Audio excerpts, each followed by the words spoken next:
लोकसभा चुनाव में केंद्र में शासित बीजेपी को चुनौती देने के लिए इंडिया गठबंधन का गठन विपक्षी पार्टियों ने किया, लेकिन चुनाव से पहले ही तृणमूल कांग्रेस की सुप्रीमो ममता बनर्जी, बिहार के सीएम नीतीश कुमार ने इंडिया गठबंधन से किनारा कर लिया है। पंजाब और केरल सहित कई ऐसे राज्य हैं जहां इंडिया गठबंधन के घटक दलों के बीच मुकाबला है। पंजाब में कांग्रेस और आम आदमी पार्टी एक दूसरे के आमने सामने है।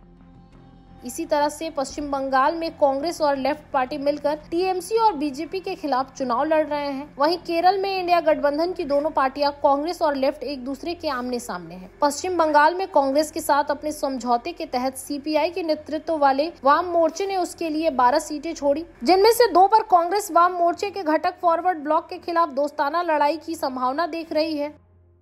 हालांकि औपचारिक रूप से कांग्रेस और लेफ्ट के बीच कई समझौते की घोषणा नहीं हुई है, लेकिन अनौपचारिक रूप से लेफ्ट ने कांग्रेस के लिए सीटें छोड़ी है। लेकिन केरल की स्थिति पूरी तरह से विपरीत है। केरल में भारतीय कम्युनिस्ट पार्टी के नेतृत्व वाले वाम लोकतांत्रिक मोर्चा और कांग्रेस की पार्टी के नेतृत्व वाले यूनाइटेड डेमोक्रेटिक फ्रंट के बीच जोरदार टक्कर की संभावना है। डी राजा की पत्नी एनी राजा वायनाड कांग्रेस के नेता राहुल गांधी से मुकाबला कर रही हैं। इस तरह से पश्चिम बंगाल हो या फिर केरल, दोनों ही राज्यों में त्रिकोणीय मुकाबले के आसार हैं।